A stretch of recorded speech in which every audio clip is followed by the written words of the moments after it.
લગભગ બધાના ઘરે વધેલી રોટલી તો બચતી જ હોય છે.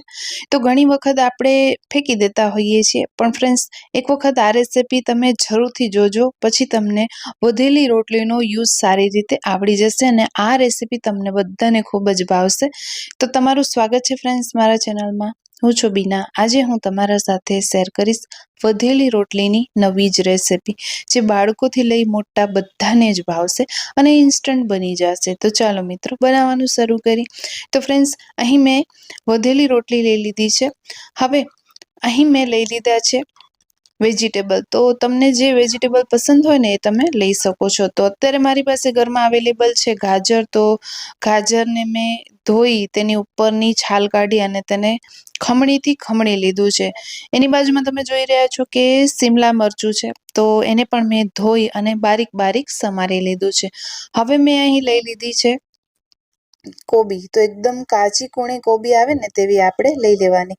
તો આ બધા જ વેજીટેબલને આપણે ખમણી લેવાના, અથવા તો તમે ચોપ પણ કરી શકો છો. હવે ફ્રેન્ડ્સ આપણે 1 ચમચી જેટલું કઢાઈયામાં તેલ લઈ લઈશું. ગેસની ફ્લેમ ઓન કરી દીધી છે અને ધીમી રાખી છે. ત્યાર પછી તેનામાં આપણે 1 નંગ જેટલી ડુંગળીની છાલ ઉતારી અને તેને બારીક બારીક સમારી લેવાની છે. તો આ બધું તમે ચોપરમાં ચોપ કરી શકો છો. મેં થોડું અલગ અલગ બધું સમાર્યું છે તમને બતાવવા માટે. તમે ઇન્સ્ટન્ટલી આ રેસિપી બનાવવા માંગતા હો તો તમે એકસાથે બધું ચોપરમાં ઉમેરી દેશો અને ચોપ કરી લેશો તો પણ ચાલશે. હવે ફ્રેન્ડ્સ મેં અહીં શિમલા મરચું ઉમેરી દીધું છે, સાથે સાથે કોબી અને ખમણેલા ગાજર પણ મેં અહીં ઉમેરી દીધા છે. હવે આપણે ગેસની ફ્લેમને હાઈ કરી દીધી છે અને હાઈ ફ્લેમ ઉપર આ વેજીટેબલને સાતળવાના છે. અહીં તમે વટાણાનો પણ યુઝ કરી શકો છો જો તમને ભાવતા હોય તો. બીટ પણ વાપરી શકો છો અહીં તમે, જો તમારા બાળકો બીટ ન ખાતા હોય તો આવી રીતના તમે અંદર એડ કરીને ખવડાવી શકો છો. હવે આપણે થોડું અદરક ખમણીને એડ કરી દેવાનું છે. તો લગભગ 1/4 ટીસ્પૂન જેટલું અદરક મેં ઉમેરી દીધું છે. હવે ફ્રેન્ડ્સ આપણે આ બધું જ સરસ રીતે મિક્સ કરી લેવાનું છે અને સ્વાદ પ્રમાણે મીઠું ઉમેરી દેવાનું છે. તો અહીં આપણે સ્વાદ પ્રમાણે મીઠું ઉમેરી દીધું અને હવે આપણે તેને મિક્સ કરી લેશું. બધું જ મિક્સ થઈ જાય ને ત્યાં સુધી આપણે મિક્સ કરતું રહેવાનું છે. ગેસની ફ્લેમ અહીં હાઈ જ છે. હાઈ ફ્લેમ ઉપર આપણે વેજીટેબલને પકવી લેવાના છે. પછી આપણે થોડી તેને ધીમી કરી દઈશું અને મસાલા ઉમેરીશું. તો 1 ચમચી ધાણાનો પાવડર ઉમેરી દઈશું, 1 ચમચી આપણે લાલ મરચાંનો પાવડર ઉમેરીશું, 1 ચમચી આપણે હળદર પાવડર ઉમેરી દઈશું, મતલબ કે 1/4 ચમચી 1/4 ચમચી હળદર પાવડર ઉમેરીશું. થોડી આપણે પીસેલી મરી ઉમેરી દઈશું અને 1 ચમચી જેટલો આપણે ચાટ મસાલો અને આમચૂર પાવડર હોય તો એ પણ તમે અત્યારે ઉમેરી શકો છો. એકદમ આ મસાલો ચટપટો રેડી થશે. હવે આ બધા જ મસાલાને આપણે મિક્સ કરી લેવાના છે. તો અહીં તમે જોઈ રહ્યા છો કે આ બધા જ વેજીટેબલનો કલર ચેન્જ થઈ ગયો છે. તો હવે આપણે લાસ્ટમાં એક બટેટું ઉમેરવાનું છે, જેને મેં બાફી લીધું છે. તો અહીં બાફેલા બટેકાની છાલ કાઢી અને આ રીતે હાથની મદદથી મેશ કરી અથવા તો ખમણીની મદદથી ખમણી અને ઉમેરી દેવાનું છે. તો બટેટું આપણે ફ્રેન્ડ્સ લાસ્ટમાં જ ઉમેરવાનું છે, જેથી કરીને આ બધું જે વેજીટેબલનું પાણી હોય ને એ બટેટું જે છે એ એબ્ઝોર્બ કરી લે અને આ જે મસાલો બનાવ્યો છે ને આપણે એકદમ ડ્રાય એવો થઈ જાય. તો અહીં આપણે બટેટાને એકદમ સરસ રીતે ચમચીની મદદથી આ રીતે મેશ કરી મૂકવાનું છે, જેથી આ બધો જ મસાલો જે છે એકદમ સરસ એવો એકરસ જેવો થઈ જાય. તો અહીં આપણો આ મસાલો બનીને રેડી થઈ ગયો છે. ગેસની ફ્લેમ મેં અત્યારે એકદમ ધીમી જ રાખી છે, જેથી કરીને આ બધું તળીએ ચોટે નહીં એટલા માટે. તો હવે ફ્રેન્ડ્સ આ બધું જ આપણું રેડી થઈ ગયું છે. આને ઠંડુ કરવું હોય તો તમે કરી શકો છો, અથવા તો ડાયરેક્ટલી આપણે તેને યુઝમાં લેશું. લાસ્ટમાં આપણે લીલા ધાણા ઉમેરી દઈશું, જેથી તેનો ટેસ્ટ ખૂબ જ એવો વધી જાય. તો ગેસની ફ્લેમ મેં બંધ કરી દીધી છે. લીલા ધાણાને આપણે મિક્સ કરી લેશું. તમે જોઈ રહ્યા છો કે તળિયા બધું ચોટી રહ્યું છે, એટલા માટે આપણે કઢાઈને નીચે ઉતારવું હોય તો તમે ઉતારી શકો છો. અને અહીં ફ્રેન્ડ્સ તમે જોઈ રહ્યા છો કે એકદમ ચટપટો આપણો મસાલો બનીને બિલકુલ રેડી છે. તો ચાલો હવે આપણે આગળની પ્રોસેસ કરી. તો હવે મેં અહીં વધેલી રોટલી લઈ લીધી છે. 1 રોટલી મેં અહીં લીધી છે અને તેના ઉપર આપણે લીલી ચટણી લગાવી દઈશું. તો લીલી ચટણીની રેસિપી તમે મારા ચેનલ પર જઈને જોઈ શકો છો. તો આપણે સેન્ડવિચ માટે જે ચટણી બનાવતા હોઈએ ને એ ચટણી તમે અહીં લગાવી શકો છો। તો ફ્રેન્ડ્સ, સેન્ડવિચ ભૂલાવી દે તેવો આજે આપણે વધેલી રોટલીનો હેલ્ધી નાસ્તો બનાવીશું। તો અહીં આપણે 1 ચમચી જેટલી લીલી ચટણી ઉમેરી દેવાની છે। ત્યાર પછી આપણે જે મસાલો બનાવ્યો ને એ આપણે અહીં ઉમેરી દેવાનો છે। થોડું આપણે એડજસ્ટ કરવાનું છે જેથી કરીને રોટલીમાં આપણે સારી રીતે તેને સેટ કરી શકીએ। તો એક જ બાજુ આપણે આ મસાલો એડ કરવાનો છે, આખી રોટલીમાં નથી પાથરવાનું।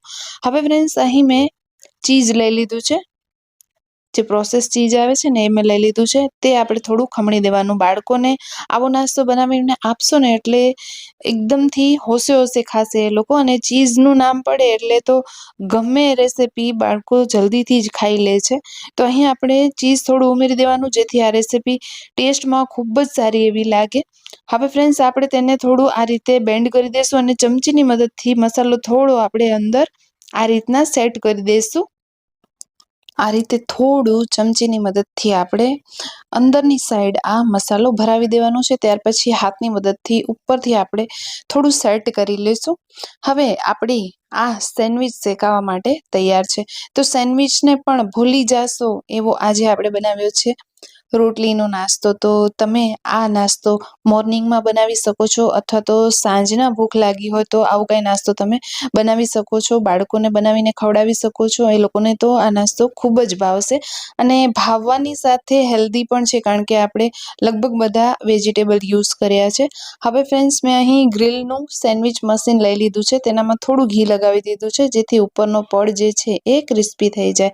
ફરી પાછી આપણે અહીં બીજી રોટલી લઈ લીધી છે, તો લગભગ 2 રોટલી જેટલું જ આ નાસ્તો બને એટલું જ મેં આ સ્ટફિંગ બનાવ્યું હતું। તો મેં અહીં સ્ટફિંગ થોડું વધારે ઉમેર્યું છે। તો આનામાંથી તમે ઓછો મસાલો ઉમેરી અને 4 રોટલી જેટલું સેન્ડવિચ બનાવી શકો છો। તો અહીં મેં મસાલો ઉમેરી દીધો છે, ચીઝ ખમણી દીધું છે અને ઉપર આ થોડું આપણે તીખું કરશું તો એના માટે મેં અહીં ચીલી ફ્લેક્સનો યુઝ કર્યો છે। હવે એને પણ આપણે એકદમ સરસ રીતે આ રીતે બેન્ડ કરી દઈશું। આપણે તેને શેકીશું એટલે થોડો મસાલો બારે આવશે જેથી કરીને આપણે એકદમ અંદર તેને ભરાવી દેવાનું મસાલાને। તો અહીં આપણી બીજી રોટલી પણ તૈયાર થઈ ગઈ છે। હવે આપણે પેલી રોટલી જે શેકવા માટે મૂકી હતી તે બરોબર થઈ કે નહીં એ આપણે ચેક કરી લઈશું। તો ફ્રેન્ડ્સ, અહીં તમે જોઈ રહ્યા છો કે ઉપરનો પડ જે છે સરસ એવો ક્રિસ્પી થઈ ગયો છે। એનો મતલબ એ કે સરસ આ જે રોટલી આપણે ટોસ્ટ કરવા માટે રાખી હતી તે સરસ એવી શેકાઈ ગઈ છે। બીજી રોટલી પણ આપણે ઘી લગાવી મશીનમાં અને મૂકી દઈશું। ઘી એટલા માટે લગાવવાનું, ઘી કે બટર તમે ગમે તે લગાવી શકો, તો ઉપરનો જે પડ હોય ને એ સરસ એવો ક્રિસ્પી થાય। જો તમે ઘી નહીં લગાવો તો એક તો મશીનમાં ચોંટી જશે અને ઉપરનો જે પડ હોય એ ક્રિસ્પી નહીં થાય। તો ફ્રેન્ડ્સ, અહીં આપણી સેન્ડવિચ બનીને બિલકુલ રેડી છે। તમે અહીં આ સેન્ડવિચને આમને આમ પણ ખાઈ શકો છો અને આ રીતે ચાકુની મદદથી કટ કરી અને બાળકોને લંચ બોક્સમાં આપી શકો છો। તો અહીં ફ્રેન્ડ્સ, આપણે સેન્ડવિચને 2 ભાગમાં મતલબ કે રોટલીને કટ કરી લીધી છે અને આપણી રોટલીની સેન્ડવિચ બનીને બિલકુલ રેડી છે। તો તમે બ્રેડની સેન્ડવિચ ભૂલી જવાના છો ફ્રેન્ડ્સ જો તમે એક વખત આ હેલ્ધી સેન્ડવિચ બનાવીને ટ્રાય કરી લીધી તો અહીં આપણી આ સેન્ડવિચ સર્વ કરી દઈશું અને બીજી સેન્ડવિચ પણ સરસ એવી આપણી શેકાઈ ગઈ છે। તો ફ્રેન્ડ્સ, છે ને એકદમ સરસ મજાની રેસીપી। તો તમે ક્યારે ટ્રાય કરી રહ્યા છો? તમે અવાજ પણ સાંભળી રહ્યા છો કે કેટલી ક્રિસ્પી બની છે। તો જરૂરથી આ રેસીપી બનાવજો। હેલ્ધીની સાથે સાથે ટેસ્ટમાં પણ તમને બધાને ખૂબ જ પસંદ આવશે। મસાલા તમને વધારે તીખાશ પડતા વાપરવા હોય તો તમે વાપરી શકો છો। તો અહીં ફ્રેન્ડ્સ, આપણી રોટલીની સેન્ડવિચ બનીને બિલકુલ રેડી છે। આઈ હોપ કે આજની મારી આ મહેનત તમને ગમી હશે। જો ગમી હોય તો પ્લીઝ વિડીયોને લાઇક કરજો, શેર કરજો અને હા ફ્રેન્ડ્સ, તમે જે ચેનલ પર નવા આવ્યા છો તો ચેનલને સબસ્ક્રાઇબ કરી લેજો અને બાજુમાં રહેલા બેલ આઇકોનને જરૂરથી પ્રેસ કરજો જેથી આવવાવાળા બધા જ નવા વિડીયોઝની નોટિફિકેશન મળતી રહે અને સૌપ્રથમ તમે મારા વિડીયોઝને જોઈ શકશો। તો ફ્રેન્ડ્સ, અહીં મેં સેન્ડવિચને ગ્રીન ચટણી સાથે સર્વ કરી છે. અહીં મેં સોસનો ઉપયોગ નથી કર્યો. તમે બાળકો માટે બનાવો તો ખાસ કરીને સોસ ઉમેરજો, જેથી ટેસ્ટ એ લોકોને ખૂબ જ ભાવે અને તમે લોકોને પણ ભાવશે. અત્યારે મેં સોસ નથી ઉમેર્યો. તો ફ્રેન્ડ્સ, આપણે જે બેઝ બનાવ્યો ને એનામાં પણ તમને સોસ લગાવી દેવાનો અને લીલી ચટણી લગાવી દેવાની. તો આગળ કહેવાનું રહી ગયું હતું એટલે અહીં હું તમને જણાવી રહી છું.